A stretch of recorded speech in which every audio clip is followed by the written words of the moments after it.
I made in the introduction to a book a provocative statement, but again, I think at some level it is true.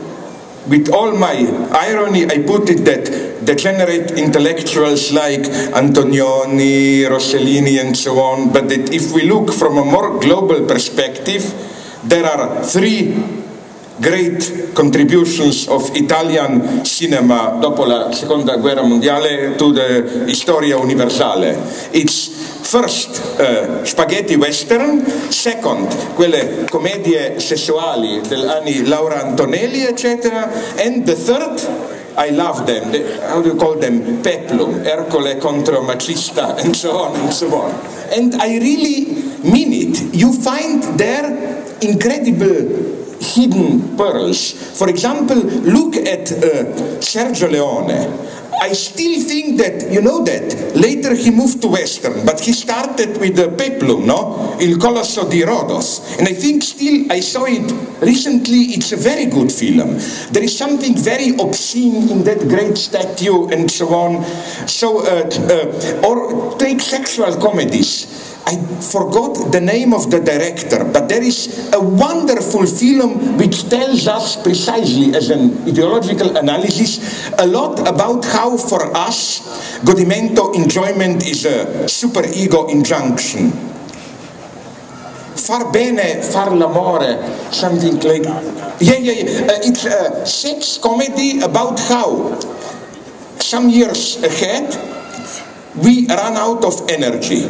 And then in Italy, a disciple of Wilhelm Reich discovers that there is a lot of energy which can be recorded, how to put it, taken and used, released during the sexual act. But then he discovers that this only works on condition that you are not in love. Now they find it difficult, but then they, because it's a national emergency, they convince Pope to turn around the Christian teaching and to say the true sin is not sex but love.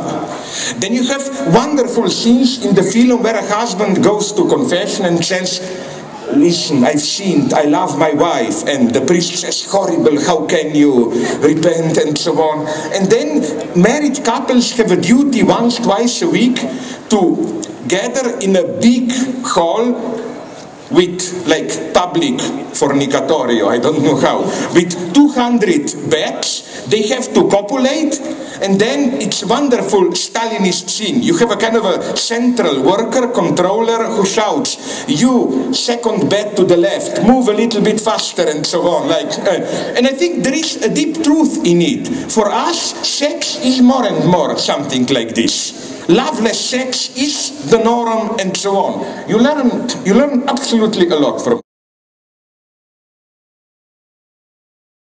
Now I will stop, because already from what I said till now, at least you understood, even if all was confused, one thing. Why my friends call me Fidel.